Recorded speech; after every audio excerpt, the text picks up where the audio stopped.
400 पार के नारा दिल के नहीं कपुल के 300 से पार सबटा तिक्रम भेल बेकार बीजेपी वाला के लागल बुखार आब बनत सोंगर वाला सरकार।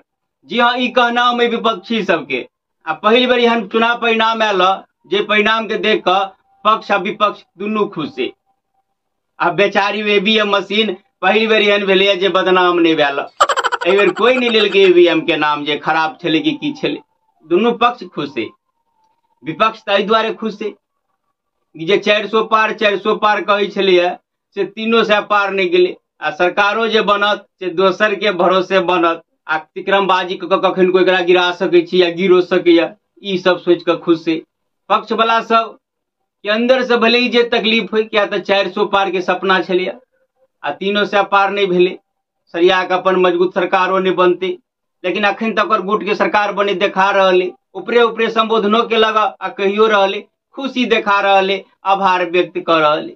मोदी जी साँझे में संबोधन केलक अहूँ सब जे सुनने हैं टेलीविजन के माध्यम से आभार व्यक्त केलक खुशियों व्यक्त केलक। लेकिन अंदर अंदर मन में यह बात चलते है जना कि कोई एगो व्यक्ति खूब दौड़े छल चले फिरे छल आ एकाएक ओकरा एक्सीडेंट भ जाए।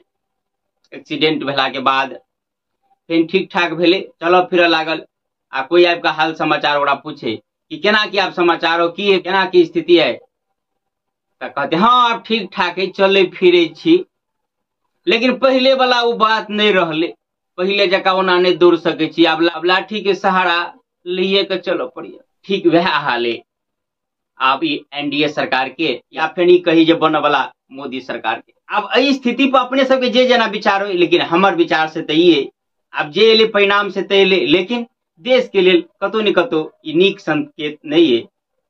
या तो जे एकटा मजबूत सरकार निर्णय ल सकीए वो निर्णय एगो लाचार सरकार या विवश सरकार नहीं ल सकीए। तो हमरा हिसाब से ई रिजल्ट देश के लिए नीक संकेत तो नहीं देखा रहे।